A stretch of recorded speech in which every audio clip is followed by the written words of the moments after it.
but there's a moment, as Emma was rightfully pointing out, where it was just, again, the DJ with the sunlight behind her, and then the others on the side, again, dressed there in drag.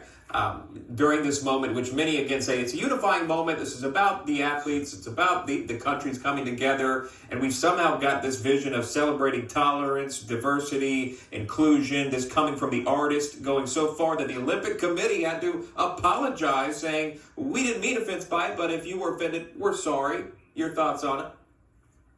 Yeah, look, there's been a big conversation about whether this was Jesus or Dionysus, and obviously the apology tells us, right? If they wouldn't have needed to apologize, if it wouldn't have been about Christianity, if it wouldn't have been a mockery of Jesus. And so I think that, if we put any other religion in there, if you put Islam, if you put something else, the response and the backlash from this would be even more so. And so this just goes to show what I think that a lot of these elites think about Christianity. It was a disgrace to start the Olympics this way, and but glad to see the apology, but a little too late, in my opinion. Yeah, Pastor, maybe you had your congregation join you yesterday for Sunday services, and perhaps they'd seen the image that we saw on Friday, and they're wondering, the world is mocking us and our true faith that Jesus Christ is the Lord and Savior. He's got his disciples next to him. This is the last meal they share before he knows one of them will betray him. And what did you tell them? Folks who might be thinking the world is trying to mock us in our deeply held religious belief. Yeah, so I'm on the road right now, so I was not with my congregation this past week, but I know my leaders back at our church did address it. I was down in Florida for the TPUSA Faith Believer Summit. We did talk about it there.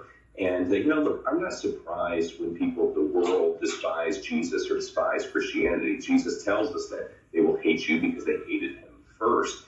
And so I think that this shouldn't be shocking to us. But I think that when you see it like this, it is for many of us, it is offensive. It is something that is just the blatant disregard for things that are holy. I think is always shocking to people. But ultimately, we got to stay on mission, and that is to win the world for Jesus, to push back against this woke ideology, and to continue to see the gospel preached and go forth.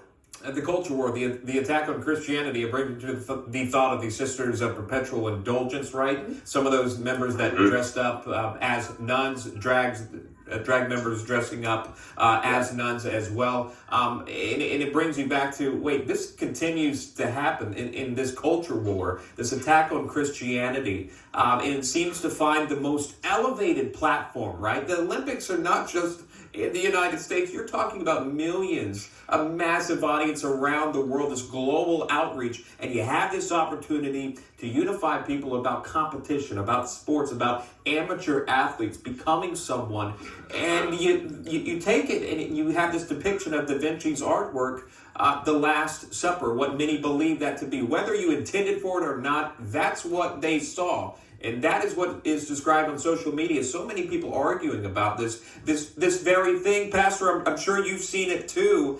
This is a major trend online, and many Christians outraged.